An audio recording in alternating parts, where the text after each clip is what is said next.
Assalamu alaikum and hello everybody. Good morning. We are back to English poetry from the Islamic University English department. Today we have a poem that I really love. It's called Dover Beach by a Victorian poet, critic, thinker, intellectual, Matthew Arnold. I don't like to speak much about the context, background of the poem, but I think this is necessary here to understand what is Dover Beach, because the two of the previous poems were about, even entitled by animals, the eagle and the oxen, but we have something here that is clearly rooted in place. Dover Beach is a very important place in Great Britain or England, United Kingdom. This is Dover Beach here. If you look at the map, Great Britain is basically an island. And because it is an island, it has relatively been safer than any other place, because the water protects you against invasions. The weakest thing for armies is to cross waters, because you would be it would be easy for you to defend yourself against invading armies. Not that easy, but still, compared to land invasions. Especially that Dover Beach, this area, has a huge cliff, a little hill, so you still also up above them, you can also even throw stones at the invading armies. There have been so many fightings and battles in this area. So this is where Dover Beach is located. People came to England thousands of years ago of course, from Europe, but they were, sometimes those people are described as, migrants, immigrating tribes, the Saxons, the Angles, the Jutes. Some people sometimes describe them as invasions. But there have been two major invasions to Britain in the past 2,000 years. Compare this, for example, to Gaza, to Palestine. How many invasions have been? Every couple of decades there will be a war invasion because of the location here. Okay, so here we probably will talk about the Roman invasion almost 2,000 years ago, and then we talk about the French invasion, the Norman invasion almost 1,000 years ago. But those people formed that's why the Anglo-Saxon, even Angles, England and English, they formed what became England later on. This is Dover Beach. This is the cliff here. It's fascinating, beautiful. Again, see some, capitalism usually makes use of such things. You have houses here, cottages, you could spend a romantic honeymoon or just go eat and enjoy the scene. Now it's interesting to know that this is a short distance from France. There's actually a tunnel underground. You could drive from France to England and vice versa. This is an area that some people managed to cross swimming. Not easy, challenging, but still, imagine if you can swim it means it's not that big. And then we have the poem. I'll recite the poem. I want you to pay attention. Some of the words are tricky. I want two of you to recite it after me. The sea is calm tonight. The sea is calm tonight. The tide is full. The moon lies fair upon the straits on the French coast. The light gleams and is gone. The cliffs of England stand glimmering and vast. Out in the tranquil bay, come to the window, sweet is the night air. Only from the long line of stray where the sea meets the moon-blanched land, listen. You hear the grating roar of pebbles, which the waves draw back and fling. At their return up the high strand, begin and cease, and then again begin with tremulous cadence, slow, and bring the eternal note of sadness in. Sophocles long ago heard it on the Aegean, and it brought into his mind the turbid ebb and flow of human misery. We find also in the sound a thought, hearing it by this distant northern sea. A sea of faith was once too at the full and drowned earth's shore, lay like the folds of a bright girdle furled. But now I only hear its melancholy, long withdrawing, grow, retreating to the breath of the night wind, down the vast edges drear and naked shingles of the world. Ah, love, let us be true to one another, for the world which seems to lie before us like a land of dreams, so various, so beautiful, so new, hath really neither joy, nor love, nor light, nor certitude, nor peace, nor help for pain. And we are here as a darkling plain. We are here on a darkling plain, swept with confused alarms of struggle and flight, where ignorant armies clash by night. Do you want to read it all or in chunks? All or the first stanza? Okay, go on. Just raise your voice, please. Higher. The sea is continent. The tide is full, the moon lies fair. Upon the straits, on the French coast below. Could you please go higher? Gleams and is gone. The cliffs of England stand, glimmering and vast, out in tranquil bay. Come to the window, sweet is the air, is the night air. Only from the long lonely spray, where the sea meets the moon-blanched land. Listen, you hear the grating roar of pebbles which the wave drove back and flame, and their return up the high strand. Begin and cease, and then again begin, with tremulous cadence slow, and bring the eternal note of sadness in. Sophocles long ago heard it on the Aegean. on the Aegean. and it brought into his mind the turbid ebb and flow of human misery. We find also in the sound as thought, hearing it by the distant northern sea. The sea of faith was once too at the full on young earth's shore, lay like the folds of a bright Girdle furled. But now I only hear its melancholy, long withdrawing roar, retreating to the breath of the night wind, down the vast edges drear, and naked shingles of the world. Well, let us be true to one another. For the world which seems to lie before us like a land of dreams, so various, so beautiful, so new, hath really neither joy, nor love, nor light, nor certitude, nor peace, nor help or pain. And we are here as on the dawning plain, swept with confused alarms of struggle and flight, where ignorant armies clash by night. Okay, very good. One more, please. Let's read part of this, first stanza. The sea is calm tonight, the tide is full, the moon lies fair. Upon the straits, on the French coast the line gleams and is gone, the cliffs of England stand, glimmering and vast, out in the tranquil bay.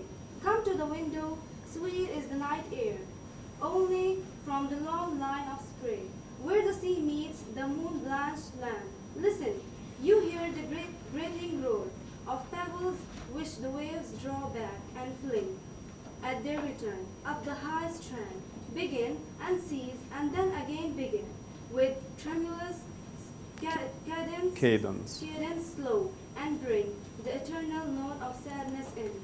Continue. Sophocles long ago heard it on the Aegean, and it brought into his mind the turbid ebb and flow of human misery. We find also in the sound a thought, hearing it by this distant northern sea. The sea of fate was once, too, at the full and round earth shore, lay like the folds of a bright girdle fern.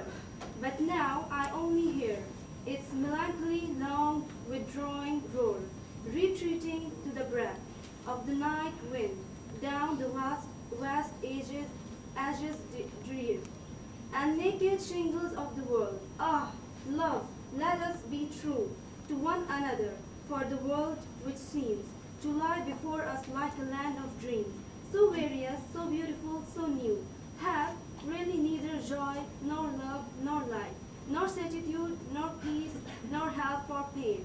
And we are here as on a darkling plain, swept with confused alarms of struggle and flight, where ignorant armies clash by night. Thank you very much. That's very good. Okay, if we look at this text, the title, as I suggested earlier, is deeply rooted in place. Not an ordinary place, a famous place, a strategic place, a place that has been at the essence of protecting England against invading armies, a place that witnessed probably tens of attempts to invade army with battles and death and blood and bodies here and there. When we read the first line, the sea is calm tonight. It's beautiful. The scene is romantic, and it brings time here. So we have time and place, both elements here. But not any time of the day. It's not dawn. It's not early in the morning. It's night. But the night is calm. You're at the beach. You're looking over the beach, the Dover here. And what you notice, the first thing you notice is that the fact that the night is calm. It's calm. The opening is beautiful, is romantic, is idyllic. Now, probably I said this before, usually poems end exactly the opposite of where they started. So we could understand the pattern. We could at least, of course, this is not a romantic poem. If it's a romantic poem, we'll be having William Wordsworth dancing and leaping, and hugging trees, or, playing with the shells and the sand and making I don't know what. But this is not a romantic poem. Nature is not there to heal, to cleanse us. This is a Victorian poem with all its, the Victorian age with all its pessimism and, sense of loss, sense of despair. The tide is full, the moon lies fair. Even the moon is beautiful. That's a very fascinating image. If you go to the beach at night and you see the calmness of the sea and the moon, the beams, the light reflected on would be a magisterial scene here. Look at how this is a feature of the poem, and it is one way the poem sometimes slows you down. The line ends at very unpredictable places. Syntactically speaking, sometimes you need to stop. It's only the subject, and then you need to rush for the verb in the second line, or the object or something. The tide is full. Even the sounds here, the tide is full. The moon lies fair upon the straits. On the French, I told you can see France. On the French coast, the light gleams. This is the verb.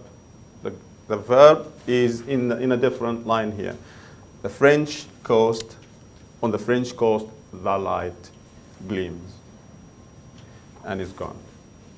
I don't know, I find this some kind of foreshadowing here.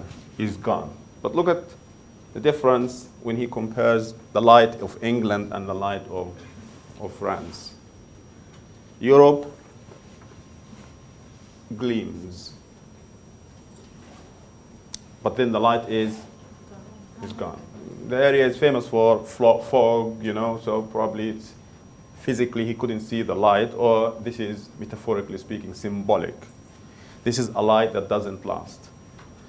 Because the cliffs of England, when he speaks about England, he speaks about something that is more eternal, more emphatic, standing. The cliffs, the mountains. The mountains of England stand. And again, glimmering and vast. Look, the pride here.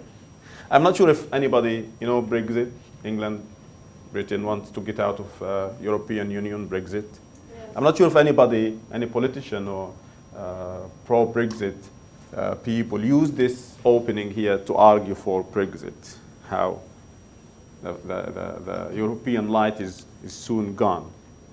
Because many of those people, some of them are horribly racist and bigots, they believe that England is being contaminated, is being invaded by immigrants, by refugees. So let's close the doors and England for English for the white people, and glimmering and vast, out in the tranquil bay. Now this fascinating image opening, very romantic, very calm, very soothing in its essence. If you're there spending time with somebody, you would be enjoying the scene. You would be, remember again Wordsworth, how he would take this as a chance to recollect, right? A chance to remember, a chance to recall past good experiences from the past, and how this is going to fill his heart with pleasure, even if he is now not in the mood for this beautiful scene, this romantic scene. But this is a feature, although Arnold liked some things from Wordsworth, but he also didn't like other things from Wordsworth. Okay. Now, there are many things I could comment on here. The calm, sweet, romantic opening, the choice of words, the sweetness of words, even the poem flows.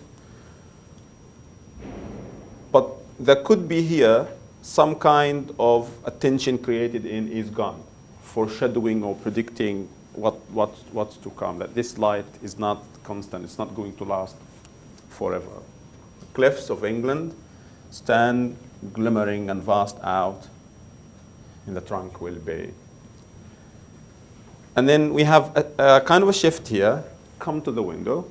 Again, remember Wordsworth, he kind of erased his sister from his poem. He wants to be alone, solitude. But this man is doing his best to engage in dialogue, to engage people, to communicate. Probably a theme in the poem, a theme in the whole Victorian age. Come to the window. This is imperative, changes from the present simple tense, the fact here is calm, is full, to the imperative mood, but not like tough imperative, you know, but it's like come to the window. Now we realize here that those people, there is a kind of space, they are separated from this beautiful scenery. It's true that they're very close, but they're not directly facing this scene. There is, you know, there is a wall there. They are inside. This is outside, they are inside. Probably there is a difference here between two realities. And the window could be symbolic here, symbolic of what you can see. It gives you, it's like when you say a window to the future, a window to reality. Come to the window. So I know some would be reading this, come to the window, sweet. But no. Or perhaps it could work both ways. But it's basically, come to the window. Sweet is the night air. Look at the fronting and the delay. The night air, the air of the night is sweet. If you notice, you'll realize that the poem is filled with caesuras, with breaks, sometimes slowing even your tempo, slowing the cadence of the poem, the movement of the poem. These are highlighted by punctuation marks. Sweet.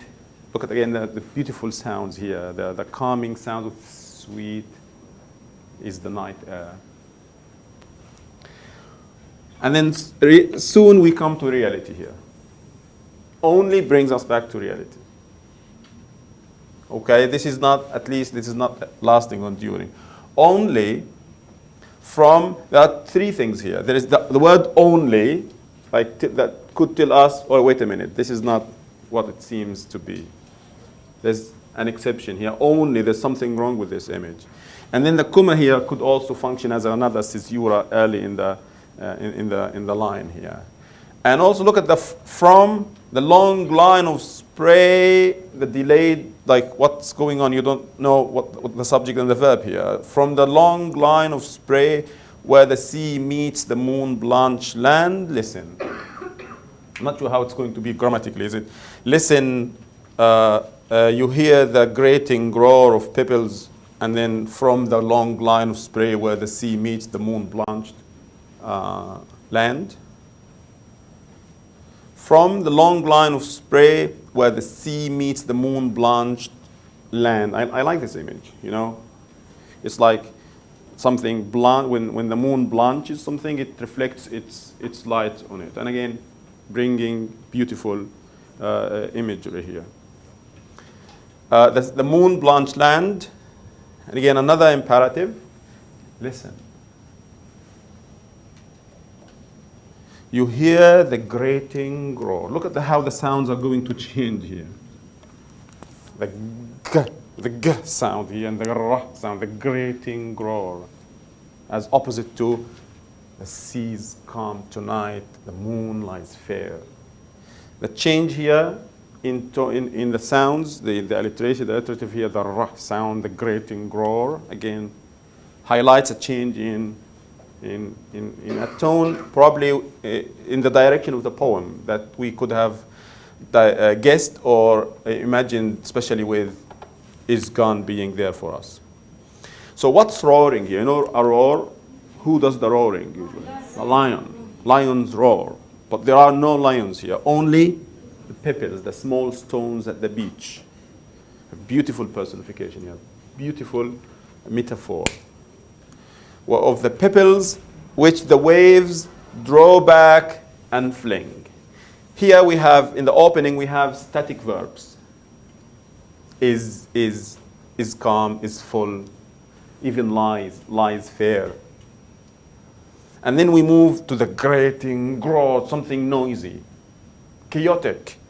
We move to something that is dynamic, drawing and flinging and beginning and ceasing and beginning again. Of pebbles which the waves draw back and fling. At their return, they're referring to the pebbles, the stones. So the waves draw them back and fling them. At their return, up the high strand, begin. I love this line. Begin and cease and then again begin. Look at the circular image here. Look at the tough sounds and begin. And the repetition of the g sound. Begin, again, begin. But also look at the circle created here. Begin and begin. There's some kind of irony. If you begin something, it's the beginning. And if you end this with the word begin, that in the ending, that's, yeah. It creates, thank you very much, it creates this inescapable, inevitable vicious circle. This is going to go on and on and on. Probably the circle is not going to be broken. Begin and cease and then again begin with a tremulous cadence slow. I'm not sure how you're taking this, the opening, the beautiful opening. A man who's probably here talking to his beloved, his wife, somebody, instead of enjoying the moment, he's invoking what? The eternal tone of sadness. From peace, calm, quiet to eternal. It's like a roller coaster here of emotions and recollections of memories. And we'll find people who would do this all the time. Again, this is not a romantic poem. So you're coming, I'm not sure why they're there. Are they vacationing? Is this their honeymoon? I'm not sure how this would be taken. But that's, again, the general tone, the mood of the Victorian age. Sadness, loss of faith, loss of certainty, misery. Because of the social and political problems, the social problems the suffering people had. The disillusionment. People were looking forward to a new era, you know, the machines and the technologies. People always believe that this is going to bring peace, money, riches, more, cures for diseases. But again, almost the opposite happened, because probably 3-4 decades after this, there were wars all across Europe. And then we had the Great War. Millions of people were killed. So is this poet Nikidi ibn Nikadiya? He's bringing this past that doesn't exist. He's bringing the pain and the suffering that that an ordinary person wouldn't see to the, or is this a more realistic poem? Again, realism being a famous feature of the Victorian age. Does he here? Why doesn't he choose to escape, to just enjoy the moment, to seize the the time, carpe diem, that some romantics called for? So with tremulous, look at the tremulous. The tremulous like shaking. There's the tremulous cadence. Again, the sound slow and bring. So the waves, the sea, the waves here brings what? The waves bring not sadness. The eternal note of sadness. He's collecting sadness from all over the world. I love this. I find this fascinating how language is used in a particular way. If you notice, if you look at the lines, they're not the same length, right? Yeah, the words of the beach. Possibly, thank you very much. This zigzagging could indicate the ebb and flow, the ebb and flow of the waves moving. The waves drawing back and flinging, beginning and ceasing and beginning again, the cadence. I'm not sure if you try to trace the rhyme scheme here. If you, A, that would be A, right?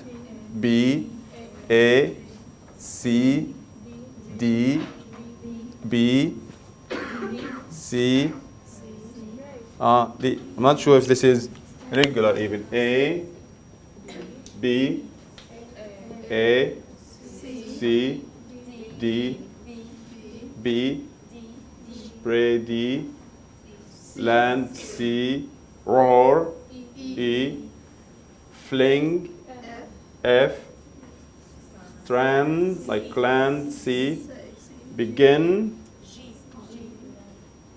G, bring like fling F, and in like begin.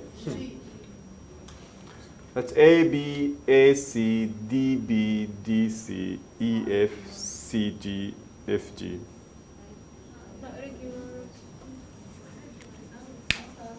I don't think this is regular. I don't think there is rhyme. Despite, I think this is 14 lines. I'm not sure if he had this sonnet thing in mind. But it moves in a way, it moves like a sonnet here, especially with the ending here. But the ending that's like 1, 2, 3, 4, 5, 6, 7, 8. I don't know if we could take this for 8 lines and then 6 lines.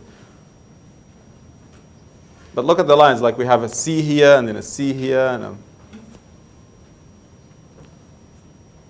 very irregular in its shape, in the rhyme scheme. The music here is basically iambic pentameter. Like the sea is calm tonight, because it's romantic. The scene is beautiful. The words are beautiful. The sounds are beautiful. So the music, the rhythm of the flows with this musical thing. Like unstressed, unstressed, unstressed, stressed. The tide is full, the moon lies fair. But then later on, you'll find everything is, is changing. This beautiful romantic pattern is broken. And it starts actually here with gleams and glimmering. Not only the tough sound of gleam and glimmering, but also there is here the trochee. The trochee where you begin with a stressed syllable followed by an unstressed syllable. You turn things upside down, because the whole poem here starts turning upside down. So the toughness of the g sound and the fact that the poet changes from iamb, unstressed to stressed, to the opposite, stressed and then unstressed, it takes us upside down, turns us inside out. Okay? Don't forget the many caesuras there, the many breaks. Don't also forget how the poem here, the line ends with, for example, on the French coast, the light, and then you have to go to the second line to see what's going on. How are you going to be reading this? Many people would just keep going. On the French coast, the light, or on the French coast, the light gleams. And then you just continue. These readings will give different impressions. Not going to be the same, because this interruption is part of the poem, because things keep interrupted. Even the romantic scene, the idyllic scene in the opening is interrupted later on.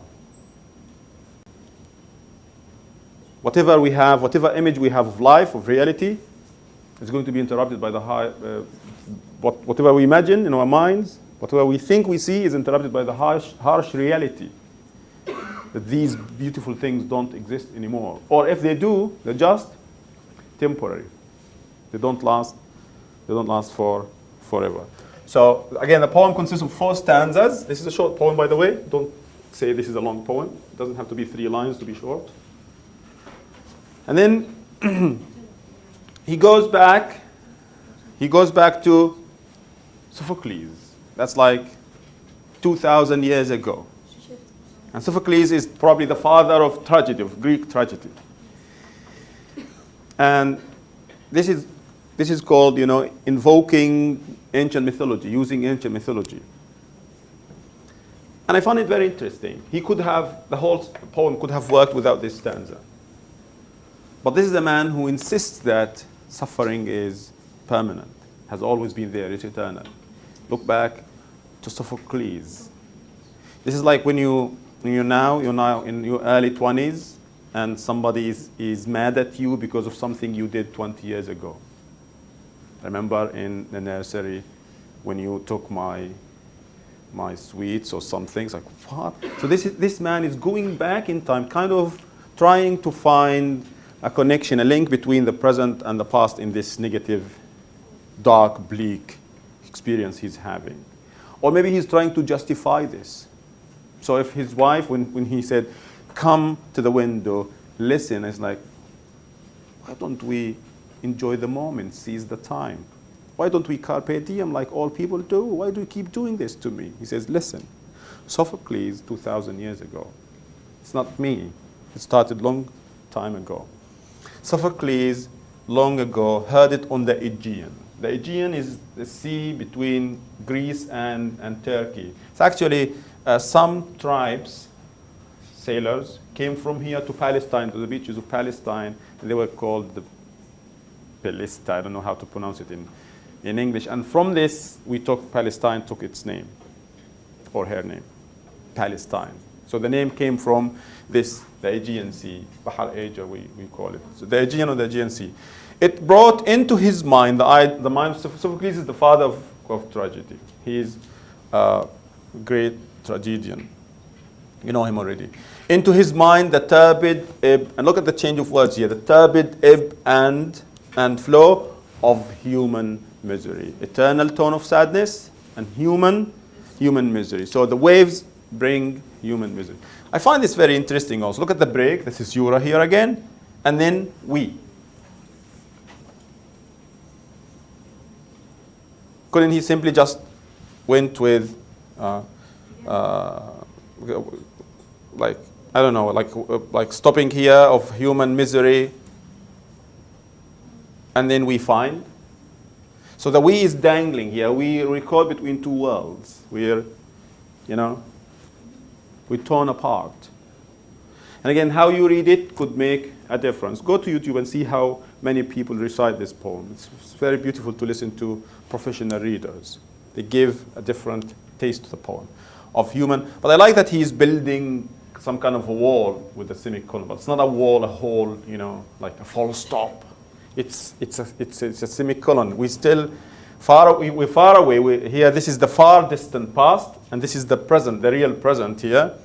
There is only a semicolon between Sophocles and us. We find, and look at the past simple, the present simple here.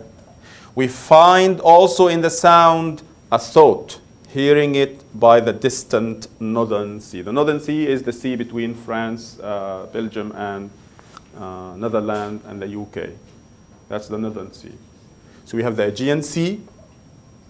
Sophocles heard this eternal note of sadness, the thought of misery, the ebb and flow, not the ebb and flow of the sea here, but the ebb and flow of human misery. And also we have another sea, North Sea, Bahr al-Shamal. I find again the use of ancient mythology fascinating. We'll do more commentary in a bit. And then we move to the third stanza. We have yet another sea.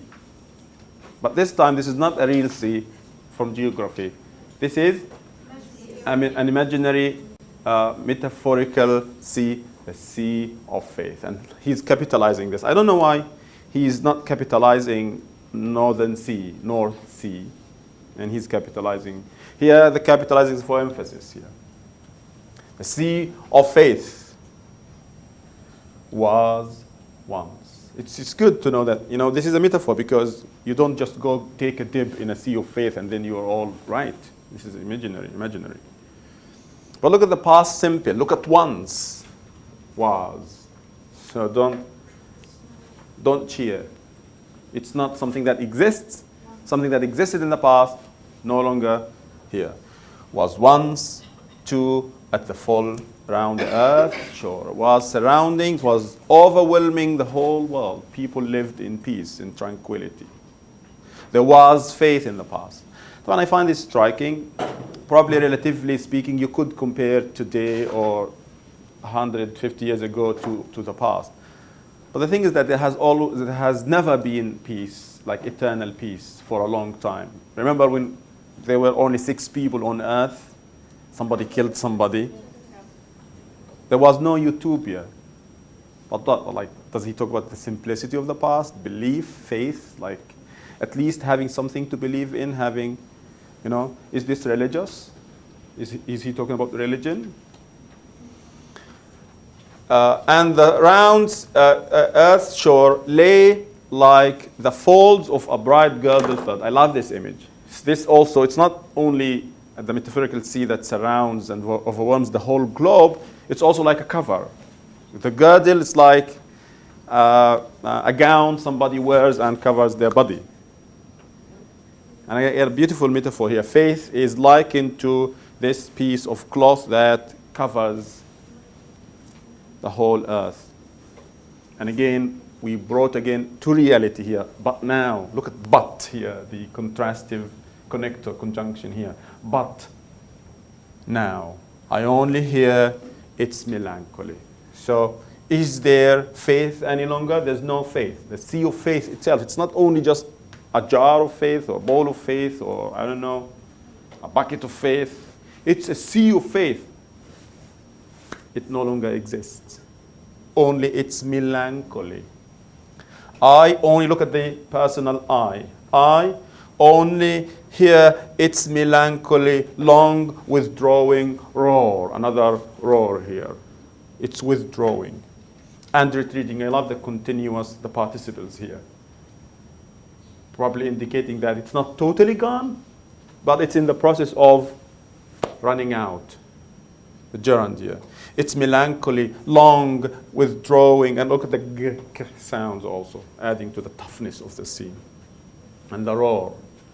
Retreating to the breath of the night wind, down the vast edges drear. It's just retreating.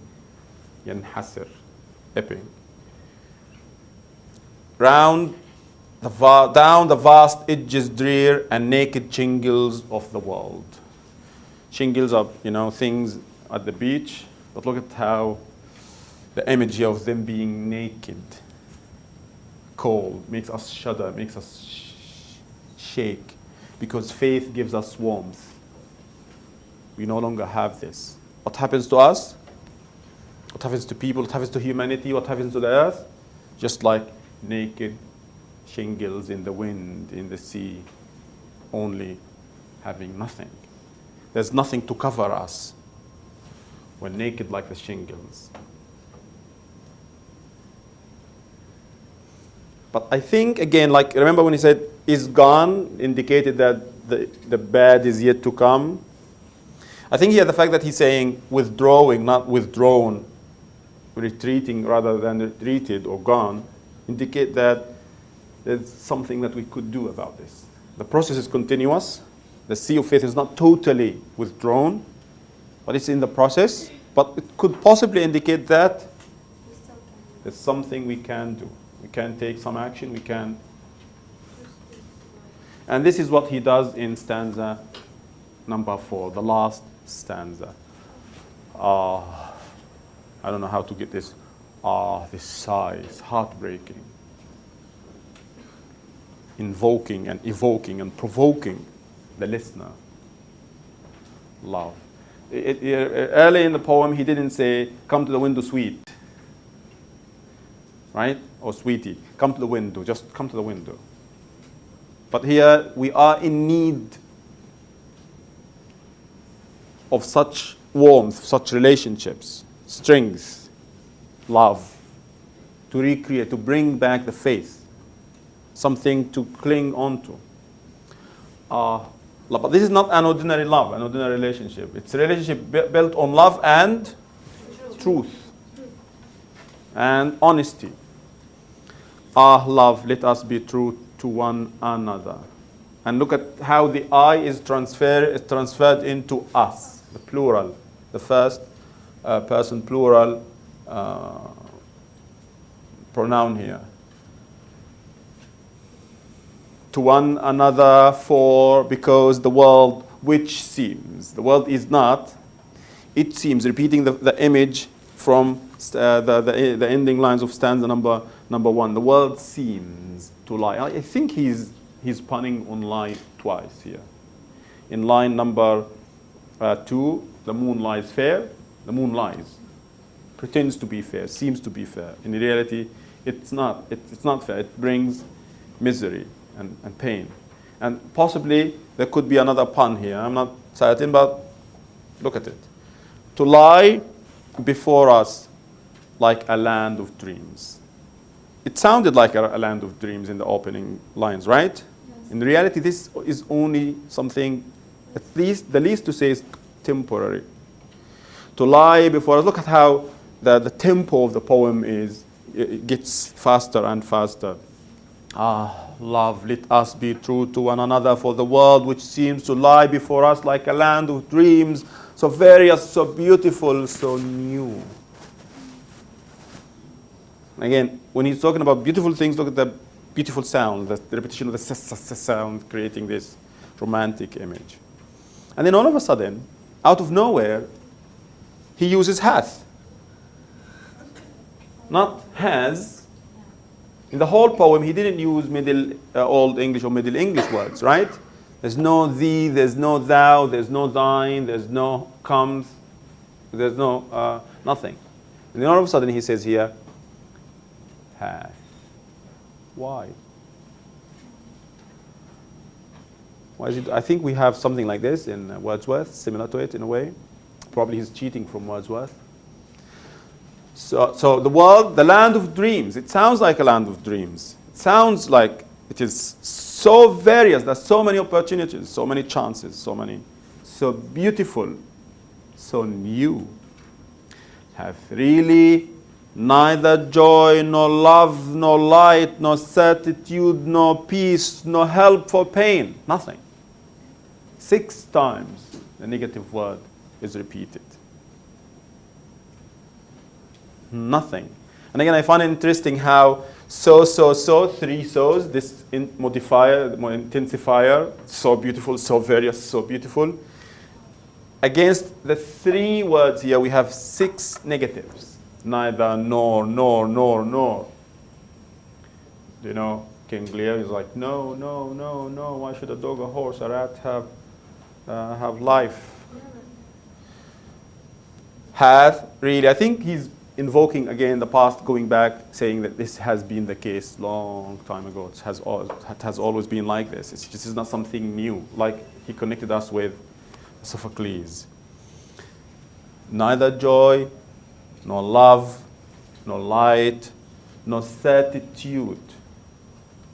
It's all doubt, suspicion, no peace. And I find this the most painful here. No help for pain. Sometimes if you're suffering, if you're in pain, if you're down, no matter what is going on, a nudge, a word from a friend, a tiny little bit of help could bring you back to hope, could give you hope. Right? We do this. Like if you're, sometimes you're sick, you're tired, you're exhausted, and your mom just says something, your friend says something, and you're resurrected. Yeah, even this doesn't exist. It's all fake. It's all a lie. No help for pain. And so inevitability of coming together. This is not individual, this is collectiveness, the we, collective, the inclusive we here. And we are here as on a darkling plane. This is a dark plane. Swept, the verb are, swept is passive. And again, look, like if you notice, if you feel like I could spend like 2-3 hours like discussing this with you, how each and every word, each and every sound, each and every line, where it stands, where it begins, where it ends, everything counts. Wow. I'm not sure how many goes did he go on this poem. Was it just spontaneous? He just wrote it and that's it? Or did he just keep, did he keep going back to the poem again and again and again and again to make sure that this is a perfect thing? So we are swept. People, we are swept. Civilizations, societies, we are swept. Is it because we are bad, we lose faith, or this is our fate? We are swept. Passive indicates that we have no choice. We have no freedom of choice. We have no free will. We have no control over our lives, over our fate. We are swept. Sweeping, when you sweep something. Also, I find it, because he was swept, she was swept off her feet, you could say. But again, are we swept like the stone, the pebbles are swept, or like dust? We're nothing. We're nothing. Or is it that we are nothing if we lose faith? Swept with confused alarms of struggle and flight. This is not the positive struggle you struggle for truth, like, Elizabeth Warren. And flight, because here there's ignorant armies here. Where ignorant armies clash by night. Look at the ending, how the ending is the opposite, very chaotic. The sounds, the words, and also the armies, look at the words, struggling here, then struggling and flight and swept and confused, and armies and ignorant armies clash by night. The very opposite of the serene, sweet opening of the poem, soothing opening of the poem. The sea is calm tonight. If this is a war poem, this is not a poet who thinks fight, because usually you write patriotic poetry, pro-war, because you believe that your armies are defending everything you have, the country, your honor, your people, your women, your children, your elderly. But this is a man who's saying all armies are ignorant, all wars are useless. All fightings, all clashes are futile. I'm not sure whether this is meant to be like to end this disheartening note, where just give up, go home, or whether there is this message here of a ray of hope given to us, sticking together, communicating, engaging, having somebody to love and to be loved, sharing these experiences with us. I'm not going to talk about feminism because of the fight we had last class. But again, imagine what the woman would be saying to this, assuming they are going on their honeymoon or spending. Because sometimes men do this. Every time you go out, the father is going to spoil the fun, going to shouting and remembering 50 years ago what somebody did. And then it's all. But I'm not going to get there because I don't want to limit the fascinating poem here with everything that we have. So beautiful, so various, but not new. We had other poets doing something like this. But again, if you look at the shape, the lines, they're very much connected with the irregularities here, the unpredictability of life, but also with the movement of, somebody said here, the movement of the waves, zigzagging like the waves. Say something. There's about the sea of faith. I immediately remember Christianity. I think that is alludes to you know how when babies are born they are Baptism, you know, to baptize. baptizing. So I think this is an allusion for Christianity. I read many analyses saying that this is a religious poem. I hate to put religion in poetry. I don't know why. I think it's limiting. But yeah, many people say this is about the loss of religious certainty. Does it have to be about that? Is it about the loss of certainty in Christianity? What about us Muslims here? Do we read it the same as religious as Jewish people, Christian people? Maybe because of the reflective features of that age, they were lost. Yeah, there is loss here. There's no certainty, there's no faith. But faith in what? In humanity or in religion or in God? Or does it make a difference sometimes? Maybe like if we want to talk about it as in a very realistic tone, it will be like it started in a very it started with this kind of perfection, and then it moved as the poem moved. The faith was getting lesser and lesser, and then at the end the poem was very chaotic because of this loss of faith. So Not possible.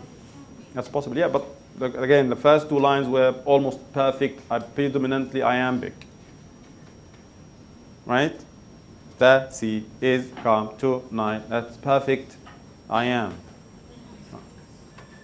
Please. In the last stanza, you said that the use of present continuous in withdrawing and retreating. That stanza, by the way, this is not, sorry, in the book it says 3 stanzas. It's actually 4 stanzas here. This is stanza number 3, yes. Go on. Okay. You said that there is hope and there is something we can do. I don't see any hope here. He's Yeah. using the present This could be continuous. bleak. Yeah, I agree. Yes, that this is going to be to the upcoming generations and will not never end. So That's there's totally right. absolutely no hope. That's the poem is disheartening, bleak, completely dark. But you could, I don't know, I'm not sure how you make of, if you don't think that this retreating, but because some light was gone totally. But he doesn't say here it's totally gone. It's withdrawing. So we have some faith remaining probably in the bottom. If you don't think there is some positivity here, positive note, at least what do you make of love, let us be true to one another? Now, is this the last desperate attempt to cling to the bit of faith at least two people, a couple, could have? So yeah, if you see this poem, I've always read this poem as, personally I read it as a dark poem. Even at the end, it's not like but again I find it fascinating. It's well structured, carefully, highly calculated. He didn't end the whole poem, like if he ended the whole poem with, for example, love, let us be true to one another. I think that could be clear that this is a positive tone, but it's going to spoil the majestic structure and everything of the poem, the construction of the poem. See my point? It would have been very simplistic. Okay, wow, dark, so let's love each other. حبوا بعض. Would be very simplistic. So he goes with this here, and even here, the ending, the armies still clash. And isn't this true? Don't we have armies all over the place clashing, fighting? Wars. Is he saying that it's not only, is it wars that, bring this loss of faith? Where man kills man, where millions and millions of people kill each other? Can you do some search and see if somebody in British politics, somebody used this, at least its opening, to promote Brexit? Make a point for how the light, the French light is gone, but cliffs of England stand glimmering. I can see that he's racist for England in these lines. First of all, he used coast for French, and cliffs are higher than the coast. True. Also, the light of France is fading. But the English we have always been, I think everybody is proud of who they are. But where it gets racist if you trash the others. There have always been this enmity between England and France, by the way. It's very historic. It goes back to thousands of years, hundreds of years. So there could be he's looking down upon the French. And there are so many jokes about French people. Is this joke, I'm not going to be, I don't know how is it going to, it's going to sound, but I'm just going to say it. The English joke says, what does a Frenchman do after, what do the French armies do after they win a battle? And the answer is, nobody knows. They have never won a battle. Okay. But again, most jokes are racist. They have this thing about this. But we have jokes about blonde people, about black people, about Arabs, about Muslims, about something. Try not to be racist, not good. Finally, Okay, if we're talking about the Victorian age, like when we're talking about the novels in the Victorian age, we usually see men tending to go for novels about war and about more serious things, and women go for, I don't know, like Domestic. sentimental or kind of things. So here I think this also goes with the same theme of the era, because as that man, Matthew Arnold, he's trying to talk about all this turmoil in society and about war and stuff, and even when he gets to the part of love, it's not even that dominant. It's like he's using love to, it's not like he's using love as an instrument to, or as a tool to support his idea, not as like the theme, true. And don't say that women didn't write stuff like this. Don't judge very quickly. Go back and see. Finally, quickly. I'm going to say this, but Victorian women authors are better than the male authors. I know you're not going to like it, but that's my Why do you assume I'm not going to write like this? Because you like Charles Dickens. I don't like him. I love Charles Dickens, of course. He exaggerates too much. I love his style, I love his language, I love his... Doesn't mean I don't like other things. Yes. But yeah, I think... But I like the language Dickens uses, but I love Hardy's novels more because of this Hardy. He is what? Hardy's amazing. But again, is this because he's dark? We like dark things. We like when everybody dies. Is this why people love Hamlet? Because everybody dies? Are we this evil inside? Do we want everybody to die? Or is this closer to reality? Is this type? I'm going to scan everything very quickly. There are notes here I'll be posting on the YouTube video for this lecture. I'm not sure if I can do this in 5 minutes or so. So the opening is romantic. The idyllic scene is reinforced by the present simple tense here. Look at the main verbs of is, and stand. The opening lines should be established. A strong sense of time and place, right? This is highlighted with many concrete words like the beach and the things there, the cliffs. The opening is replete with positive modifiers. Go back to the text. The mood, the atmosphere is uplifting, romantic, beautiful. The cliffs of England, the expression sounds very symbolic of what, like you said here, strength, the stability and dominance of England. England is up above other nations, mainly France here. The trochees, the trochees, the stressed, unstressed, the opposite of the I am. Unstressed, stress here in gleams and glittering reinforce a sense of stability and add to their semantic importance. These are important words because they gleam and glitter.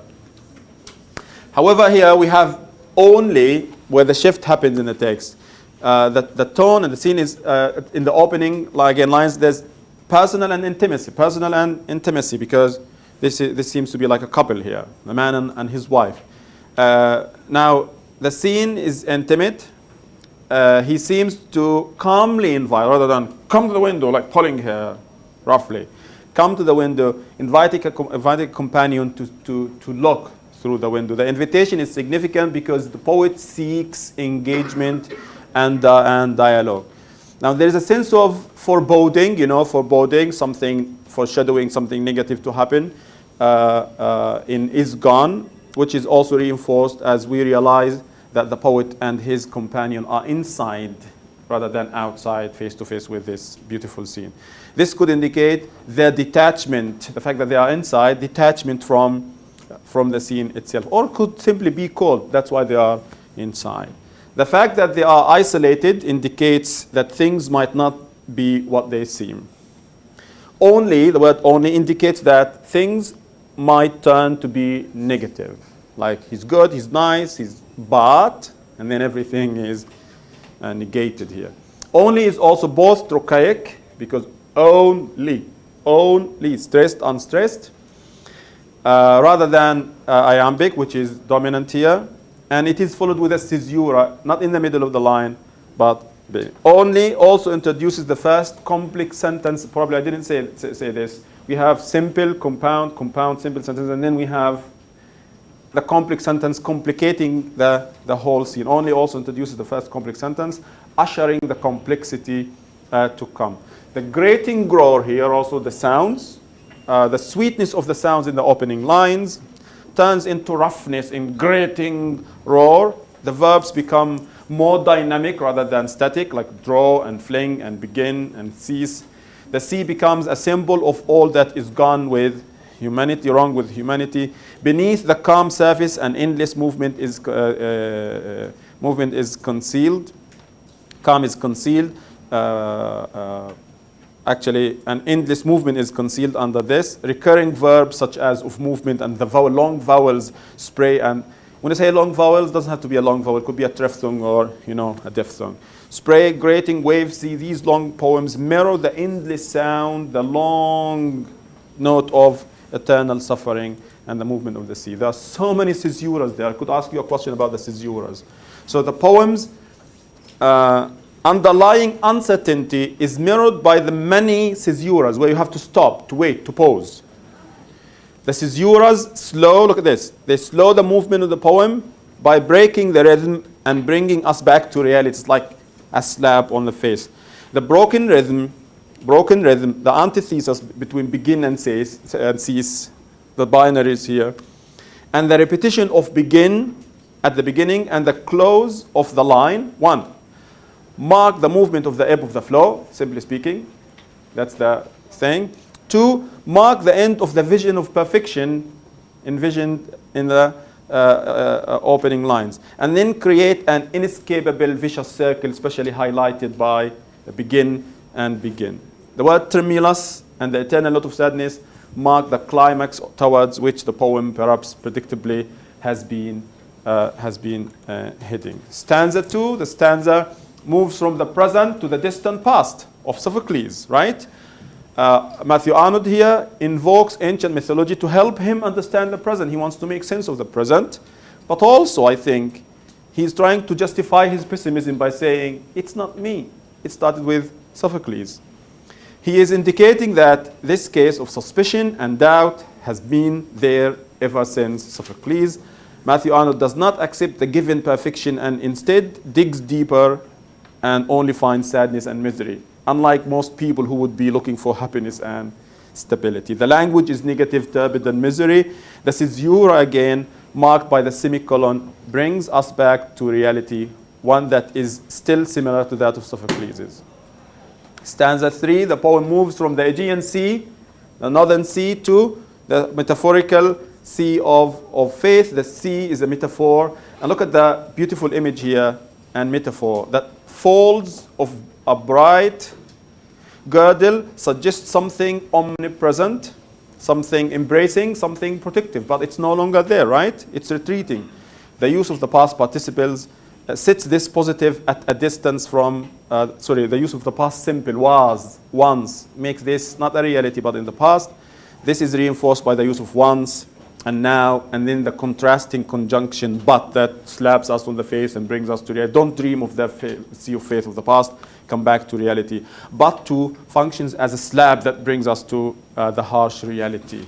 The real sea is enduring, and brings only pain and misery. The metaphorical sea is temporal and existed only in the past. The INGs here, the pessimism is underpinned by the shift from full and bright to the negative words of melancholy, drear, and naked. Look at the naked here being very cold and shaking, like tremulously shaking. The sense of something changing is reinforced by the words withdrawing and retreating. Okay, but again, the participles and the gerund both create a sense of ongoing process. The sea of faith is not totally gone. There's probably still something we can do, preparing us for the stanza to come. Since the withdrawal of the faith is not complete, the poem becomes a plea for action. What kind of action? Let's love each other. Let's be honest to each other. Let's be true to one another. With faithlessness and disillusion, the message is that the bleakness of a faithless age could be prevented here. The final stanza, the plea for action is developed in the last stanza. Like we said, the poem uses the personal, intimate address, the familiar, evocative love. The appeal is further intensified by the heartbreaking the poet seeks escape from the drear and naked reality in the relationship built on love and, more importantly, on truth. The idyllic scene of the opening is in reality a land of dreams. The tentative verb, the temporary seems, reminds us that we should not be misled by appearance. The three positive words, various, beautiful, new, that are intensified by so, are contrasted by and overwhelmed by six negative words, neither, nor.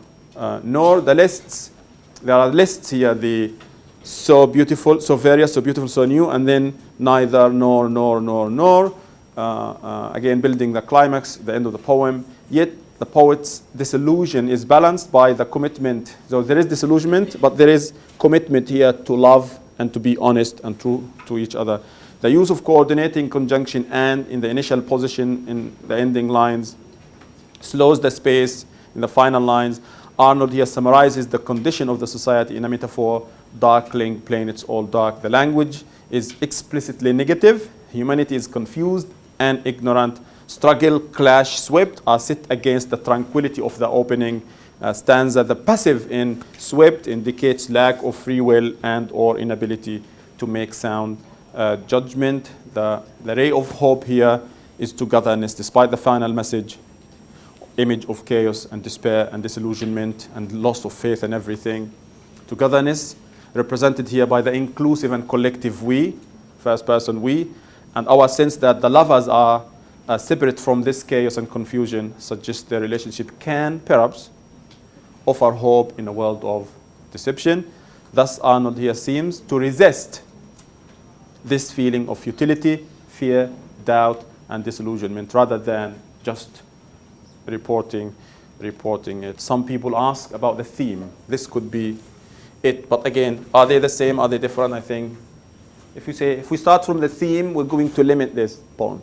You take it wherever you take it. See my point? You could take this poem the way you like it. Religious, okay. Personal, okay. And I'll stop here. Sorry for keeping you late. If you have questions, stay behind. Thank you. See you next week.